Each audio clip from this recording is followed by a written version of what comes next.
تمام تعریفیں اس رب کائنات کے لیے ہیں جس نے اس کارخانہ عالم کے کسی بھی ذرے کو بے مقصد پیدا نہیں فرمایا۔ وہ ایسا زبردست ہے، کوئی شے اس سے علم اور ارادے سے چھپ نہیں سکتی، نہ کوئی اس سے بچ سکتا ہے۔ وہ کسی کا محتاج نہیں اور ساری کائنات اس کی محتاج ہے۔ بسم اللہ الرحمن الرحیم۔ السلام علیکم ورحمۃ اللہ وبرکاتہ۔ الحمد للہ الذی خلق الانسان من سلالة من طین وخلق الجان من مارج من نار والصلاة والسلام علی سید الخلق محمد وعلی آلہ وصحبہ اجمعین، اما بعد۔ ناظرین محترم، مقصد تخلیق کائنات کے عنوان سے ہمارا یہ سفر جاری ہے کہ اللہ تبارک و تعالیٰ نے اس وسیع و عریض کائنات کو بے مقصد پیدا نہیں فرمایا۔ سب سے پہلے اس کائنات کو پیدا کرنے کے بعد اللہ تبارک و تعالیٰ نے جس مخلوق کو پیدا کیا تھا، فرشتے، وہ ہم آپ کو تفصیل سے بتا چکے ہیں۔ آج سے ہم آپ کو انشاءاللہ جنات کے بارے میں بتائیں گے کہ اللہ تبارک و تعالیٰ نے جس مخلوق کو فرشتوں کے بعد پیدا کیا اور قرآن و حدیث میں جس کا کثرت سے ذکر آیا ہے، وہ ہے جنات۔ جن ایک ایسی مخلوق ہے جو دنیا کے ہر کونے میں پائی جاتی ہے اور دنیا کے تمام مذاہب، ممالک اور کلچرز میں کسی نہ کسی روپ میں نظر آتی ہے، لیکن جتنے لوگ انہیں مانتے ہیں شاید اتنے ہی ان کا انکار بھی کرتے ہیں۔ جہاں دور دراز کے دیہاتوں میں ہر چیز کا ذمہ دار جنات کو ٹھہرا دیا جاتا ہے، وہیں بہت سی جگہیں ایسی بھی ہیں جہاں انہیں صرف اور صرف قصے کہانیاں کہہ کر ٹال دیا جاتا ہے۔ لیکن ایک بات تو طے ہے کہ جنات کی تاریخ اتنی ہی پرانی ہے جتنی شاید انسانی تہذیب کی اپنی، بلکہ بعض روایات کے مطابق تو جنات کی آباد کاری اس کائنات میں ہم انسانوں سے بہت پہلے عمل میں لائی گئی تھی۔ اب چاہے وہ عراق کی قدیم تہذیب ہو یا ایران کے زرتشت جیسے پرانے مذاہب، جنات کی اتنی پرانی تاریخ سے متاثر ہو کر جن لوگوں نے جنات کو سائنٹیفک اعتبار سے ثابت کرنا چاہا تو کبھی اسے وائرس یا بیکٹیریا کا نام دے دیا کہ دراصل جنات سے مراد خوردبین سے نظر آنے والے جاندار ہیں اور کچھ بھی نہیں، اور کچھ نے کہہ دیا کہ در حقیقت سرکش انسانوں کو ہی جنات کہہ دیا جاتا ہے، لیکن حقیقت ان تمام تصورات سے بالکل مختلف ہے۔ اور ہمارے کائنات کی کھوج کے اس سفر میں آج کا ٹاپک وہ جنات کی دنیا ہے۔ لیکن جیسے میں آپ کو فرشتوں کے بیان میں تفصیل سے بتا چکا ہوں کہ ہم اس کائنات کی کون سی چیز دیکھ سکتے ہیں اور کون سی چیز ہم نہیں دیکھ سکتے ہیں، تو مختصراً آپ کی یاد دہانی کے لیے عرض کر دیتا ہوں کہ اس کائنات میں جو کچھ بھی دیکھا یا محسوس کیا جا سکتا ہے وہ 19 قسم کی روشنی یا سگنل دیتا ہے جنہیں بینڈز کہا جاتا ہے، اور یہ کل 19 بینڈز ہیں جو مل کر وہ پٹی بناتے ہیں جسے اس کائنات کی الیکٹرو میگنیٹک سپیکٹرم کہا جاتا ہے۔ سادہ الفاظ میں اس طرح آپ کو سمجھا سکتا ہوں کہ کوئی بھی وہ چیز جو اس انرجی یا مادے کی بنی ہو جسے ہم جانتے ہیں، وہ اس سپیکٹرم پر کہیں نہ کہیں موجود ہوگی۔ مثلاً موبائل فون سے نکلنے والے سگنلز اور اس سے نکلنے والے شعاعیں ہمیں نظر تو نہیں آتی لیکن وہ ریڈیو ویو کے بینڈز پر موجود ہیں۔ ایسے ہی مائکرو ویو یا پھر الٹرا وائلٹ شعاعیں جو نظر تو نہیں آتی لیکن ہم ان کی حدت محسوس کر سکتے ہیں، وہ بھی اسی بینڈز پر موجود ہیں۔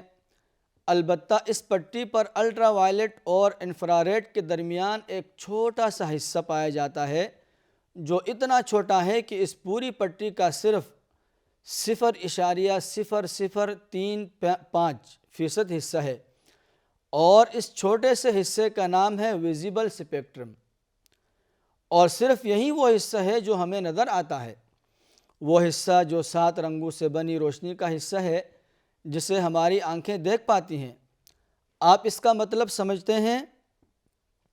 اس کا مطلب یہ ہے کہ اگر اس کائنات میں موجود 2 لاکھ مختلف چیزیں ہمارے سامنے رکھی جائیں تو ہم ان 2 لاکھ چیزوں میں سے صرف 7 چیزوں کو ہی دیکھ سکتے ہیں۔ یعنی ہم سادہ الفاظ میں 99.9965% کائنات ہماری آنکھوں سے چھپی ہوئی ہے، ڈھکی ہوئی ہے اور پوشیدہ ہے۔ اب اگر کسی چیز کی تخلیق اس الیکٹرو میگنیٹک اسپیکٹرم کی پٹی سے باہر کی ہے، کسی اور مادے کی ہے جو اس پٹی پر موجود نہیں ہے، تو دیکھنا تو دور کی بات، ہم اسے محسوس بھی نہیں کر پائیں گے۔ لہذا ہمارے آج سے شروع ہونے والے موضوع میں بھی سائنس ہماری زیادہ مدد نہیں کر پائے گی، نتیجتاً اس میں بھی ہمارا موضوع اور ہمارا مین ماخذ قرآن و حدیث ہوں گے۔ لہذا میں آپ کو جنات سے متعلق بتانے کے لیے سب سے پہلے قرآن و حدیث کے علم کا سہارا لوں گا، اور اس کے بعد جنات سے متعلق صدیوں پر محیط تاریخ سے بھی آگاہ کروں گا، اور یہ کافی وسیع موضوع ہے۔ سب سے پہلے میں آپ کو جنات کے وجود کو ثابت کروں گا، اور یہ بتاؤں گا کہ جنات کی اقسام کتنی ہیں اور یہ دیکھنے میں کیسے ہیں، اور پھر اس کے بعد آپ کو جنات اور شیاطین میں فرق بتاؤں گا کہ ان دونوں میں کیا فرق ہے، کہ آیا ہر جن شیطان ہوتا ہے یا شیطان صرف مخصوص قسم کے جنات کو کہا جاتا ہے، اور یہ کہ شیاطین میں ایسا کیا ہے کہ وہ عام جنات سے الگ ہوتے ہیں۔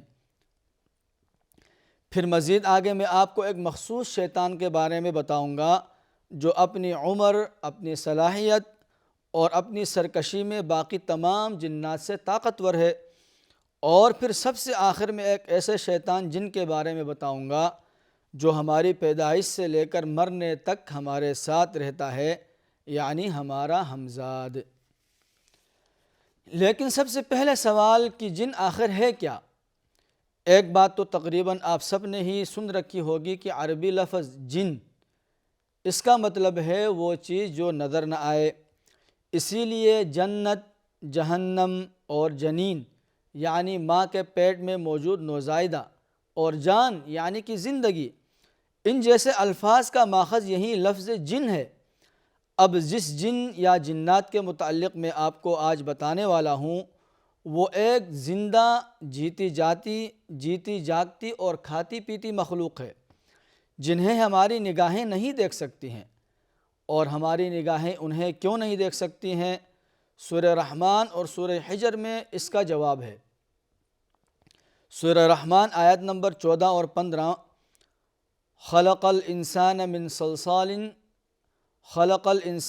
صلصال کالفخار وخلق الجان من مارج من نار، اسی نے انسان کو ٹھیکرے کی طرح کھنکھناتی ہوئی مٹی سے پیدا کیا اور جنات کو آگ کی لپٹ سے پیدا کیا۔ اب بتاؤ کہ تم دونوں اپنے پروردگار کی کون کون سی نعمت کو جھٹلاؤ گے؟ اور سورہ حجر میں اللہ تبارک و تعالیٰ کا ارشاد ہے، وَالْجَانَّ خَلَقْنَاهُ مِن قَبْلُ مِن نَارِ السَّمُومِ، یہ آیت نمبر 27 ہے۔ اور جنات کو ہم نے اس سے پہلے لو کی آگ سے پیدا کیا تھا۔ اللہ تبارک و تعالیٰ نے اس مخلوق کی اصل ہی ہم سے الگ رکھی ہے، اور اسے حضرت عائشہ رضی اللہ تعالی عنہا سے مروی ایک روایت مزید واضح کرتی ہے۔ یہ سلسلۃ الصحیحہ کی حدیث نمبر 3155 ہے۔ عن عائشہ رضی اللہ عنہا مرفوعا، خلقت الملائکۃ من نور وخلق ابلیس من نار السموم وخلق آدم علیہ السلام مما قد وصف لکم۔ حضرت عائشہ رضی اللہ تعالی عنہ فرماتی ہیں کہ فرشتے نور سے پیدا کیے گئے، نور جسے ہم ٹھنڈی روشنی کہتے ہیں، اور ابلیس سموم یعنی کہ آگ سے پیدا کیا گیا، اور آدم علیہ السلام اس چیز سے جو تمہیں بتا دی گئی ہے یعنی مٹی سے پیدا کیا گیا۔ اب اس حدیث سے ایک بات تو بڑے اچھے طریقے سے واضح ہو جاتی ہے کہ فرشتوں کی طرح جنات کی تخلیق بھی اس مادے سے ہے جسے ہمارے لیے بیان نہیں کیا گیا، اور اس مادہ اور میٹیریل کو ہماری آنکھیں دیکھ بھی نہیں سکتی۔ کیوں نہیں دیکھ سکتی؟ یہ بات ہم آپ کو ابھی کچھ دیر پہلے تفصیل سے بتا چکے ہیں۔ اور دوسری بات یہ کہ قرآن پاک میں جنات کا ذکر 29 بار ہے، اور ایک تو پوری کی پوری سورت یعنی سورہ جن ہے، لہذا جنات کے مختلف مخلوق کے طور پر ہونے میں شک کرنا ایک مسلمان کو کم از کم زیب نہیں دیتا۔ ایک مسلمان ہونے کی حیثیت سے ہم جنات کے وجود کا انکار نہیں کر سکتے۔ اب اگر آپ مجھ سے سوال کریں گے کہ جنات دیکھنے میں کیسے ہوتے ہیں، تو الٹا میرا آپ سے سوال ہوگا کہ جانور دیکھنے میں کیسے ہوتے ہیں؟ آپ جانور کی تعریف کیسے کریں گے؟ آپ جانور کی تعریف نہیں کر پائیں گے، بلکہ آپ شاید اس کا جواب یہ کہہ کر دیں کہ جانور تو ایک جنس ہے، اس کے تحت ہزاروں انواع کے جاندار آتے ہیں، اور ہر نوع کی اپنی الگ شکل و صورت ہے، اور ہر جانور کا اپنا الگ ایناٹومیکل میک اپ ہے۔ آپ کسے جانور کہیں گے؟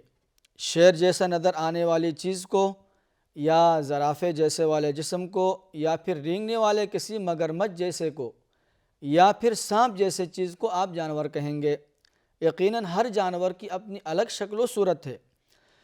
ہم انسانوں کا اپنا ایناٹومیکل میک اپ تقریباً ایک جیسا ہے، 2 ٹانگیں، 2 بازو، 2 آنکھیں اور 1 ناک، بس فرق ہے تو شاید صرف قد کاٹ کا یا پھر نقش کا۔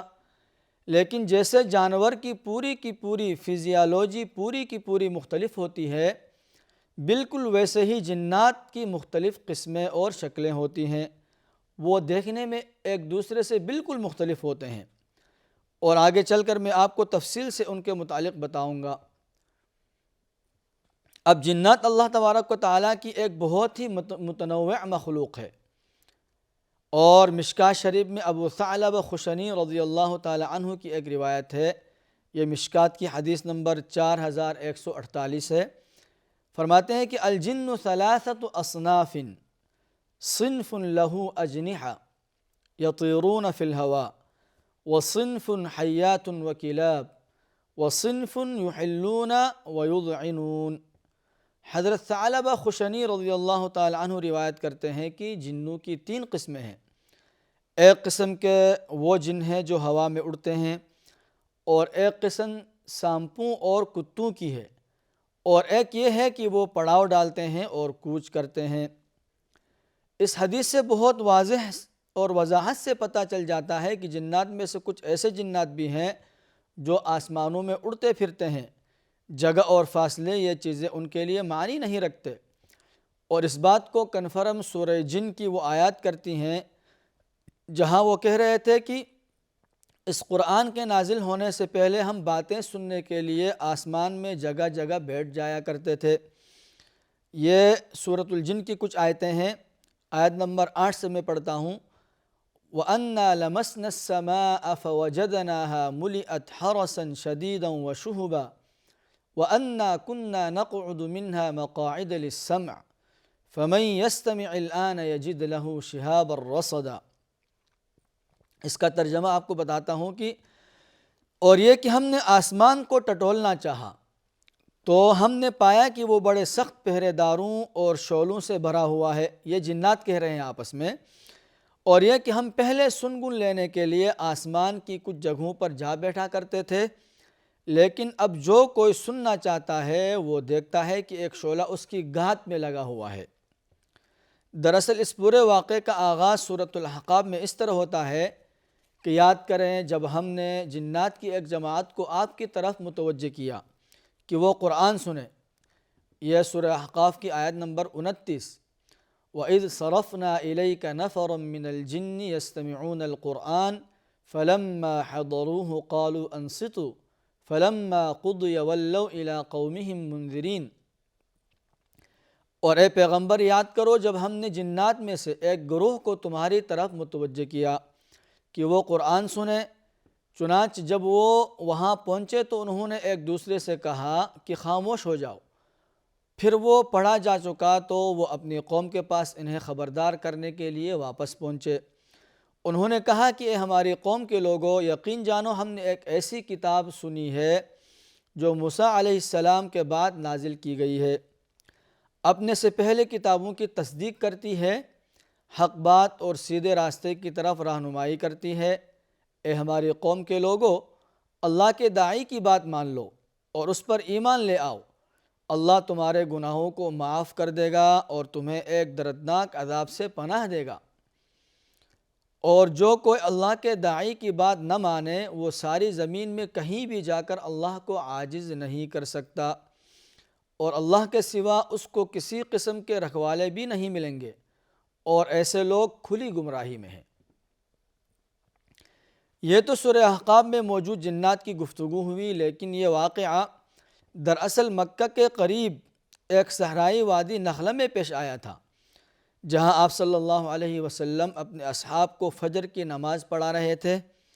عین اسی وقت بصرہ اور نصیبین کے کچھ جنات جو وہاں سے گزر رہے تھے، انہوں نے قرآن کی آواز سنی تو آپ صلی اللہ علیہ وسلم کی طرف متوجہ ہوئے۔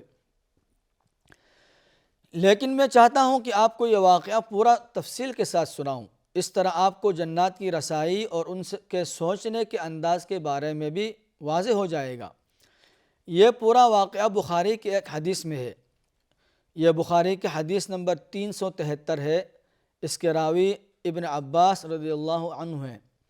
عن ابن عباس رضی اللہ عنہما قال انطلق النبی صلی اللہ علیہ وسلم فی طائفة من اصحابہ عامدین الى سوق عکاظ وقد حیل بین الشیاطین وبین خبر السماء وارسلت علیہم الشہب فرجعت الشیاطین الى قومہم فقالوا ما لکم الى آخرہ۔